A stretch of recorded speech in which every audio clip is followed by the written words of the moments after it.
Hello and welcome back to a brand new video of dedicated guys. आज का video थोड़ा सा अलग होने वाला है क्योंकि जो एक्सट्रीम 125R है यानी कि भाई वो एंटी का कड़ा टक्कर देने वाली वो कातिल हसीना वो एक new offspring of hero extreme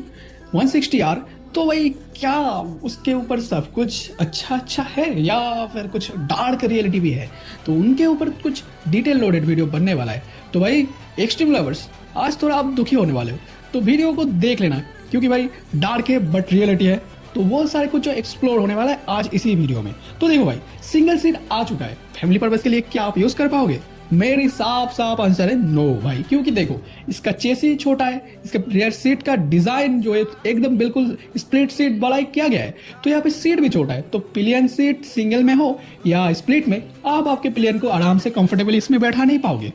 भाई ये तो क्या एक छोटा सा न्यू अपडेट का मतलब रोस्ट कर दिया मैंने, ऐसे बोल सकते हो, बट ये डार्क रियलिटी है क्योंकि भाई देखो स्प्लिट सीट का साइड जैसा है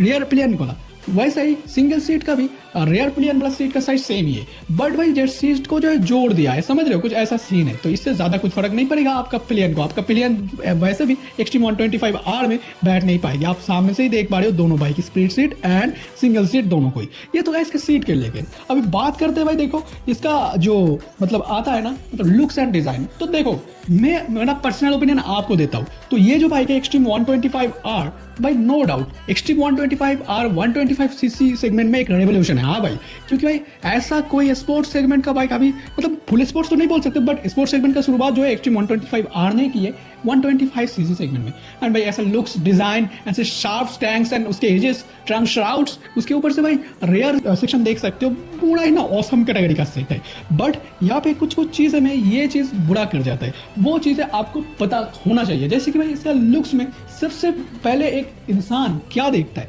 एक बाइक का हेडलैम्प सेटअप या फिर बोल लो वाइजर या फिर फ्रंट लुक, समझ रहे हो ना, जो मतलब बाइक का सर होता है। तो भाई वहां पे जो ये बाइक हक देता है, लिटरली हक देता है, क्योंकि भाई देखो इसका जो फ्रंट वाइजर है ये क्या टट्टी सा डिजाइन है भाई इसका, ये कहीं तक भी एक्सेप्टेबल नहीं है भाई। मैं बोल सकता हूँ एकदम डंके हुए चोट पे कि भाई इसका जो हेडलैम्प सेटअप है वाहियात से भी वाहियात है, पूरा मतलब 125cc छोड़ दो भाई, पूरा आप 600cc तक भी जाओगे तो ऐसा बदसूरत सा कोई भी बाइक आप लोगों को देखने को नहीं मिलेगा जैसे एक्सट्रीम 125R का लुक्स है भाई। सिर्फ और सिर्फ हेडलैम्प सेटअप की बात हो रही है, सर की बात हो रही है, वाइजर की बात हो रही है, समझ रहे हो। बाकी अगर इसका सर को यानी कि भाई वाइजर को मतलब काट के फेंक दोगे तो ओवरऑल बाइक का डिजाइन बहुत ही बढ़िया है, बहुत ही एग्रेसिव है। टैंक एंड उसके श्राउड्स वगैरह, उसके ऊपर से भाई साइड पैनल्स वगैरह एंड रियर सेक्शन का जो tail lamps and split grab rails वगैरह, उसके ऊपर से भाई रियर मडगार्ड वगैरह, वो तो बहुत ही ज्यादा एग्रेसिव एंड बहुत ही शार्प डिजाइन का है। बट इसका मतलब लुक्स पहले वाला जो हेड है वही सबसे वाहियात डिजाइन का है। एंड इसका कंप्लेंट भाई सिर्फ एक्सट्रीम 125R से नहीं,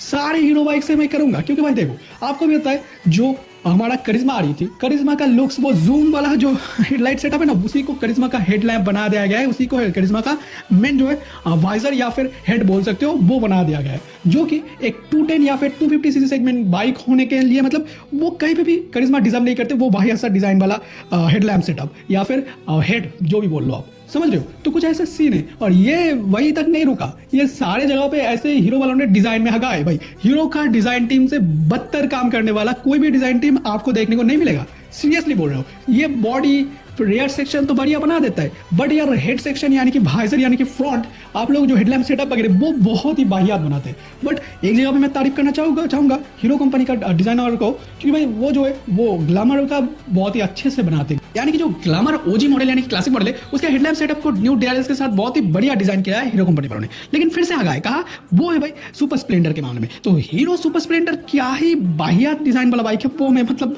कहने की बात नहीं, वो है, समझ रहे हो। एक्सट्रीम 125R पे लौटा जाए तो गाइस देखो मतलब एक्सट्रीम को मैं बुरा नहीं बोल सकता, क्योंकि भाई देखो ये 125cc सेगमेंट में स्पोर्ट्स सेगमेंट को मतलब रेवोल्यूशन है, समझ रहे हो। 125cc सेगमेंट में इसको देखकर रेडर मतलब NS 125 ये सारे ABS ले आ रहे हैं एंड बहुत सारे अपडेट्स दे रहे हैं, समझ रहे हो। पूरा सेगमेंट को ये चेंज कर रहा है, एक गेम चेंजर है, एक यंगस्टर को टारगेट किया हुआ बाइक है जो कि 125cc में टोटली रेवोल्यूशन ला रहा है स्पोर्ट्स सेगमेंट को लाके, and dual channel ABS offer करती है, 66 kmpl तक का माइलेज है। एंड भाई उसके ऊपर हेड को छोड़ के बाकी बॉडी तो बहुत ज्यादा स्टाइलिश एंड मेरे भाई बहुत ही ज्यादा appealing and sharp and aggressive है, समझ रहे हो ना। बट जो चीज है यानी कि भाई पिलियन सीट देखो ड्यूक मैं प्राइसिंग का कंपैरिजन नहीं कर रहा, वो बहुत ज़्यादा हाई है, बट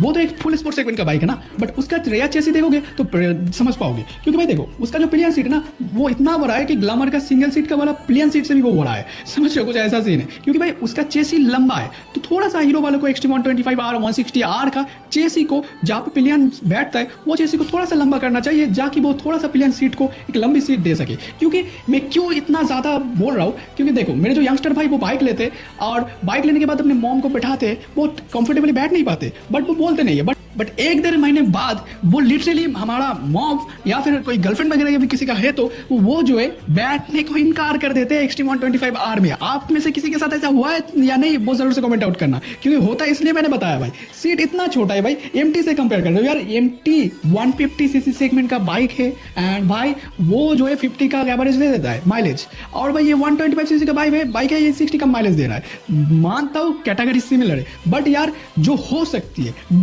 ड्यूक का पिलियन सीट वो जो है इतना बड़ा पिलियन सीट देता है ना कि ग्लैमर का पिलियन सीट भी उसके सामने छोटा पड़ जाता है। क्यों दे सकता है, क्योंकि भाई उसका जो रेयर सेक्शन का चेसी है वो थोड़ा सा लॉन्ग किया गया है। तो हीरो एक्सट्रीम 125R या 60R रेयर सेक्शन का चेसी को थोड़ा सा लॉन्ग करो, जाकि वहां पे लॉन्ग सीट डाला जा सकता है, जैसे कि हमारा मॉम या फिर हमारा गर्लफ्रेंड वगैरह को हम बैठा पाए कंफर्टेबली। एंड इसी के साथ इसका जो बाहियात से दिखने वाला हेडलैम्प सेटअप है इसको जरूर से हीरो कंपनी वालों बदल दो, नहीं तो यार इतना ज्यादा रेवोल्यूशन लाने वाली, सेगमेंट को चेंज करने वाली, यंगस्टर को कॉलेज न्यू ऑफिस कहीं पे भी अटेंशन देने वाली, माचो फील देने वाली ये एक्सट्रीम 125R इतिहास बन जाएगी, समझ रहे हो ना। क्योंकि भाई देखो ये इतिहास भी जानता है, जो रेवोल्यूशन के साथ खुद को नहीं बदलता वो खुद ही मतलब रिप्लेस हो जाता है, ऐसा सीन है। तो इसी के साथ और कुछ भी ऐड करना चाहूंगा, जैसे कि भाई देखो कुछ जो 250R इसका बड़ा हुआ है एक्सट्रीम का, तो उसमें जो कलर ऑप्शन दे रहे हो कुछ यहाँ पे भी डाल दो भाई, कुछ दो इसमें भी, क्योंकि यहाँ पे भी भाई स्प्लेंडर ग्लैमर वाला तीन colour option sorry black red and blue, तो इनके साथ तुम रेवोल्यूशन नहीं कर पाओगे, तो थोड़ा और भी कलर इसमें ऐड करो। एंड प्लीज एक हीरो का डिजाइन टीम, मुझे आपसे पर्सनली कोई भी मतलब दुश्मनी नहीं है, बट आप काम ही ऐसे करते हो कि बोलना पड़ जाता है। तो प्लीज मेरी बात अगर आप तक पहुंच रही तो इसका हेडलैम्प सेटअप एंड चेसी में थोड़ा सा सुधार लाओ, इसका हेडलैम्प सेटअप को बदलो, एंड इसी के साथ इसका रेयर चेसी को थोड़ा लॉन्ग करके इसका सीट भी थोड़ा सा लंबी कर दो, जाकि हम हमारे मॉम डैड या फिर हमारा गर्लफ्रेंड वगैरह को बिठा पाए। एंड इसी के साथ आपको तारीफ करना चाहूंगा, इसका हेडलैम्प एंड चेसी को छोड़कर इतना प्यारा, इतना एग्रेसिव, इतना muscular tank and tank shout, उसके ऊपर से स्प्लिट कैपिटल एंड जो रेयर टिल्ट आईडी, उसके ऊपर से भाई इसके जो till lamp setup and muscular से एक एग्रेसिव फील दे देता है। एंड 66 km का माइलेज, हीरो का इंजीनियरिंग टीम को मेरा सैल्यूट। बट भाई जहां पे काम करना चाहिए वहां पे जरूर से करो, क्योंकि ड्यूक में भी भाई रेयर सीट बहुत बड़ी आती है, तो आपको सुधार करनी चाहिए, क्योंकि आप पे देश का भरोसा है, समझ रहे हो ना।